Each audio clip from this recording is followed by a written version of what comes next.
It started with a ledger, not a weapon, not an order to kill, a budget, and from that budget came the camps, the expansion, the gas chambers. Oswald Pohl never saw himself as a killer, but the numbers told a different story. Somewhere in the administrative records of the Third Reich, there is a document, a cost analysis, written by a man who calculated the average life expectancy of a concentration camp prisoner at 9 months, and their economic value at 1,630 Reichsmarks. 9 months. Then disposal. He wasn't a soldier on the front line. He wasn't standing over a gas chamber with his hand on a valve. He sat at a desk. He reviewed budgets. He approved building projects. He signed off on expansion plans. And because of those decisions, millions never came home. 9 months. They actually wrote that down?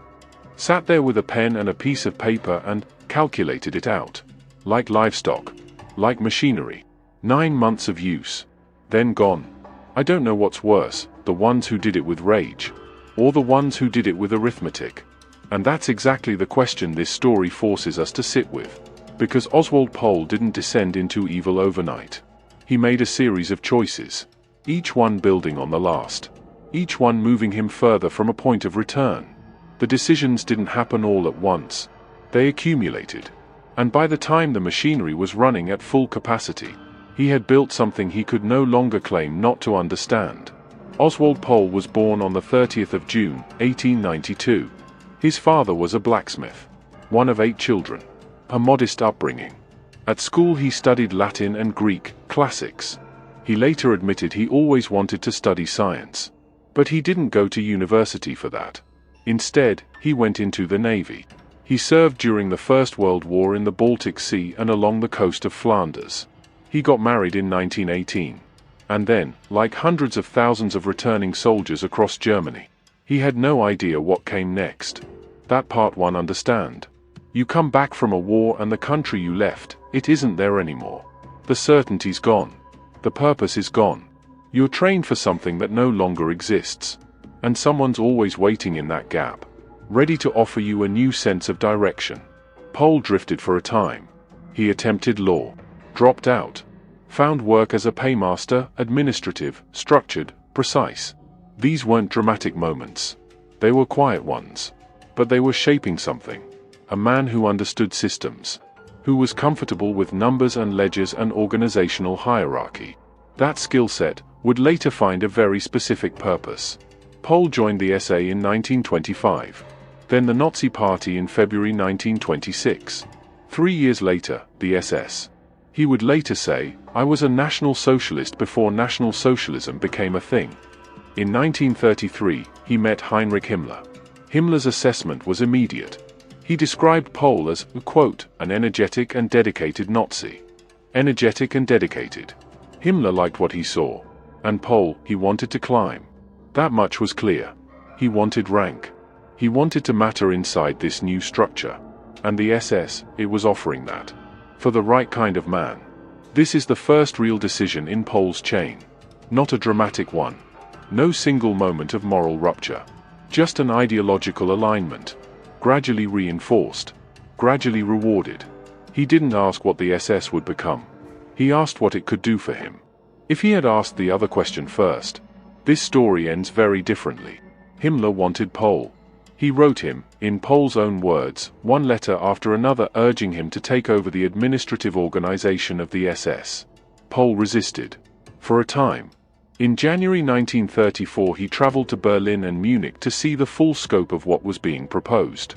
He saw the complexity, the scale of the organization. And in February 1934, he accepted. He hesitated. He actually hesitated. Letters back and forth. A visit. A long look at what was being asked of him. And then, yes. What was he thinking in that moment? Was it ambition? Was it a sense of duty to the ideology? Or did he just not fully see where it was going yet? That hesitation is important.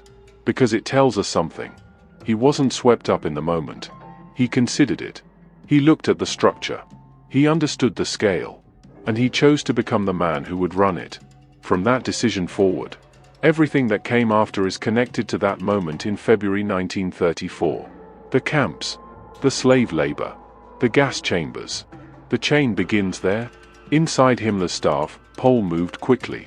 He reformed the SS accounting systems, earned promotions, built a reputation as a precise, capable administrator. He founded the Society for the Preservation of German Cultural Monuments, based at Landsberg Castle, intended as a center of SS ideology. But his role evolved. He began working within the concentration camp system. And he came to a conclusion. Slave labor had economic value. After accompanying Himmler to Mauthausen, it was decided that prisoners would be forced to work in the quarries there. Pohl controlled the finances. He oversaw budgets, building projects, camp construction, and eventually, Himmler consolidated all SS administration into a single office, the SS Main Economic and Administrative Office, with Pohl at its head. The SS Main Economic and Administrative Office. That's what they called it. Economic, administrative. Words that sound like a bank, like a government department, not like what it actually was. Because what it actually was the organization that ran 20 concentration camps, 165 labor camps. And the man at the top of it thought about it in terms of budgets and output. This is the architecture of administrative evil. The language strips the humanity out of the decision. You're not ordering people to work until they die. You're optimizing labor output. You're not refusing to feed the starving. You're maintaining cost efficiency. Pohl never had to look at a single prisoner directly. The ledger stood between him and what was happening in those camps. And that distance is exactly what allowed it to continue. In the granite works at the Gross-Rosen camp, prisoners were literally working themselves to death. Starvation was rampant. A request came forward to increase rations for the prisoners. Pohl refused. He refused.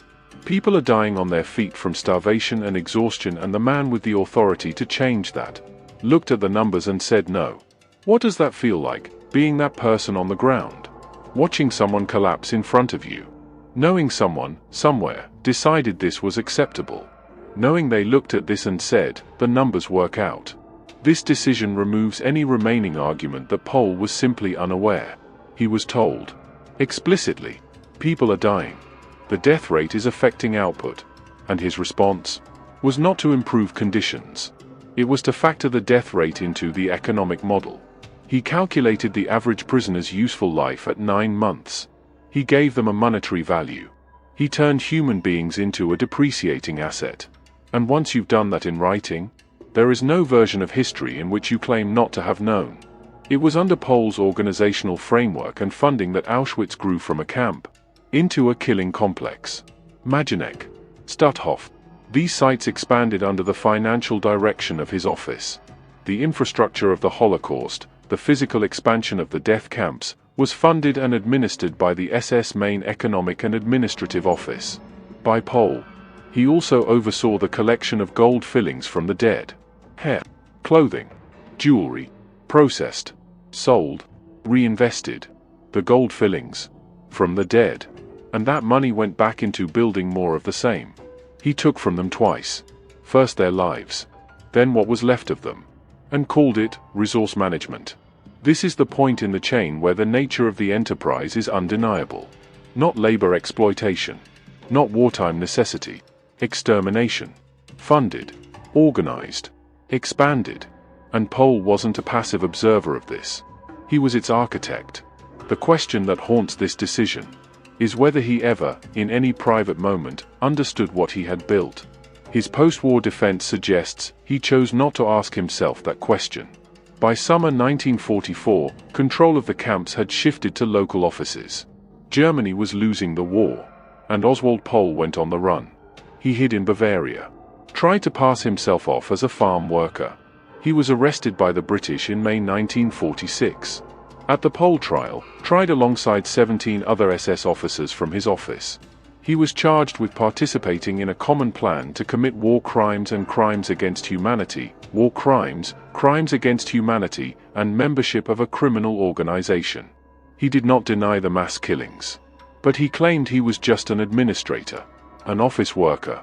People above him were calling the shots. He was sentenced to death, guilty on all 4 charges.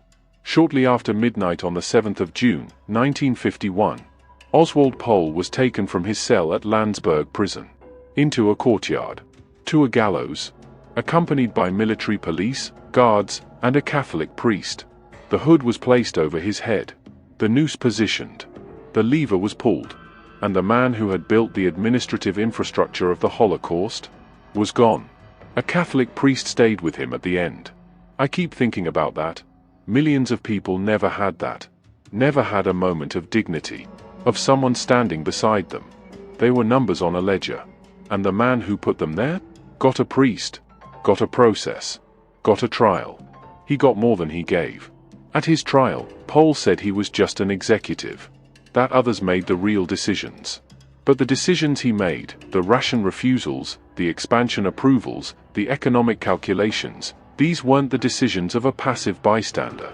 They were the decisions of a man who understood the system he was running, and chose to run it better. The claim of just following orders has a limit, and Pohl crossed it long before the war ended. He crossed it in February 1934, when he read those letters from Himmler, and said yes. Oswald Pohl died on a gallows in 1951. He was 58 years old. He had spent the last years of his life claiming he was a small part of something larger, a cog in a machine. But the machine ran because of the cogs, and some cogs had more to answer for than others. What the story of Oswald Pohl forces us to confront is that the Holocaust wasn't only sustained by fanatics with rifles. It was sustained by administrators, by accountants, by men who understood systems, men who made professional decisions, who calculated, who optimized, who kept the machinery operational, long after there could be any doubt about what the machinery was for. That is a different kind of evil, not the kind driven by rage. The kind driven by paperwork. The kind that wears a uniform and carries a briefcase, and goes home at the end of the day. The question this story leaves behind isn't whether Pohl deserved his fate. It's what we do with the understanding that systems like this depend on ordinary people making professional decisions, and choosing not to ask what those decisions actually mean. If you had been in Pohl's position in 1934, given those letters, that offer, that career path, at what point would you have walked away? And more uncomfortably, would you have recognized the moment, before it was too late? Some decisions echo for decades. Some echo forever. This was one of them. If you want more stories like this, history told through the decisions that shaped it, subscribe to WW2 Chronicles TV. We'll be here, asking the questions history doesn't always want to answer.